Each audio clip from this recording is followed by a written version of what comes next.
7 বছরে শিশুকে ধর্ষণ, অভিযুক্ত নানা পলাতক। সংবাদ প্রকাশের জেরে প্রেস ক্লাবে ঢুকে সভাপতির ওপর হামলা। বড় বোনকে কুপিয়ে হত্যা করল ছোট ভাই। ফরিদপুরে এক ব্যক্তিকে প্রকাশ্যে কুপিয়ে হত্যা। গাজীপুরে দুর্যোগ ব্যবস্থাপনা ট্রেনিং সেন্টার নির্মাণের উদ্যোগ। আমন্ত্রণ জানাচ্ছি বাংলাদেশ প্রতিদিন সারা দেশের সব খবরে। এতক্ষণ শুনছিলেন সংবাদ শিরোনাম, এবারে বিস্তারিত।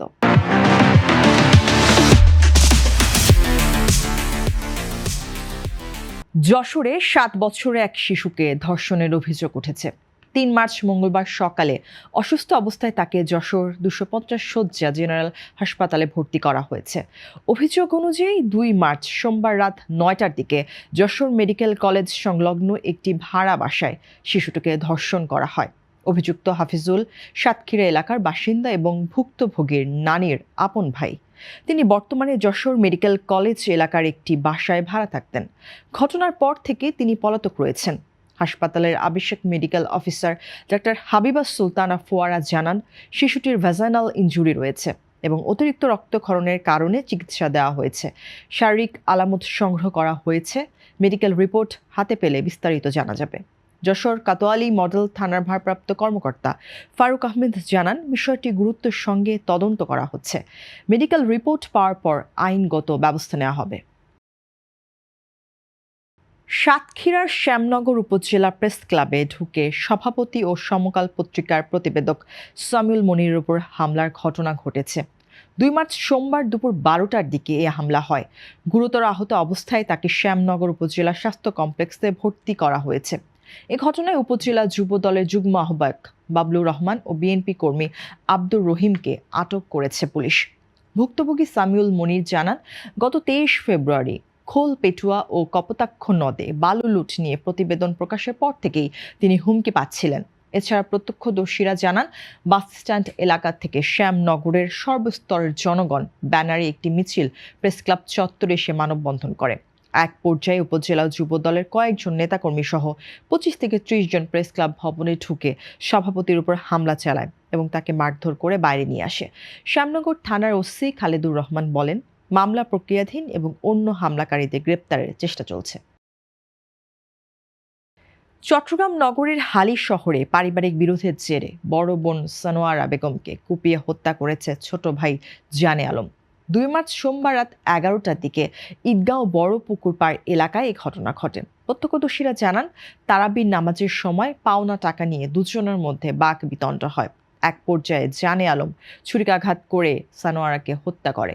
পরে বোনের সোনার গয়না নিয়ে পালানোর চেষ্টা করলে এলাকাবাসী তাকে আটক করে পুলিশে সোপর্দ করেন। হালিশহর থানার ওসি কাজী মোহাম্মদ সুলতান আহসান উদ্দিন জানান, পারিবারিক বিরোধের জেরে এই হত্যাকাণ্ড ঘটেছে। অভিযুক্তকে গ্রেপ্তার করা হয়েছে। মরদেহ উদ্ধার করে চট্টগ্রাম মেডিকেল কলেজ হাসপাতালের মর্গে ময়নাতদন্তের জন্য পাঠানো হয়েছে। ফরিদপুরের রাজু নামে এক ব্যক্তিকে কুপিয়ে হত্যা করা হয়েছে। শহরের স্টেশন বাজার এলাকায় তাকে কুপিয়ে গুরুতর জখম করা হয়। পরে ফরিদপুর মেডিকেল কলেজ হাসপাতালে ট্রমা সেন্টারে চিকিৎসাধীন অবস্থায় তার মৃত্যু হয়। পুলিশ ও স্থানীয় সূত্রে জানা গেছে, মাদক ব্যবসা নিয়ে বিরোধের জেরে শিল্পী বেগমের জামাতা হৃদয় শেখ ও তার সহযোগীরা ধারালো অস্ত্র দিয়ে হামলা চালায়। এতে রাজুর 2 পা ও ডান হাত সহ শরীরের বিভিন্ন স্থানে গুরুতর আঘাত করা হয়। ঘটনার পর এলাকাবাসী তাকে উদ্ধার করে হাসপাতালে নিলে চিকিৎসাধীন অবস্থায় তিনি মারা যান। মরদেহ ময়নাতদন্তের জন্য হাসপাতালের মর্গে পাঠানো হয়েছে।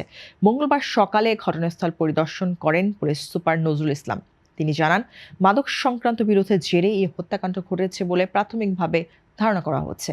হৃদয় শেখকে মাস্টার মাইন্ড হিসেবে সন্দেহ করা হচ্ছে। এ ঘটনার সন্দেহভাজন 3 জনকে আটক করা হয়েছে এবং জড়িতদের ধরতে সাঁড়াশি অভিযান চলছে। গাজীপুরের টঙ্গীর গাজীপুরা 27 এলাকায় 8.5 একর জমির ওপর নির্মিত হতে যাচ্ছে একটি আধুনিক ট্রেনিং সেন্টার। দুর্যোগ ব্যবস্থাপনা ও ত্রাণ মন্ত্রণালয় থেকে দুর্যোগ মোকাবেলা ও নতুন প্রযুক্তি সম্পর্কে দক্ষতা বৃদ্ধির লক্ষ্যে এই কেন্দ্র স্থাপন করবে। মঙ্গলবার প্রকল্পস্থল পরিদর্শনে যান মন্ত্রণালয়ের মন্ত্রী আসাদুল হাবিব দুলু এমপি। এ সময় তিনি সংশ্লিষ্ট কর্মকর্তাদের সঙ্গে দিক নির্দেশনামূলক আলোচনা করেন।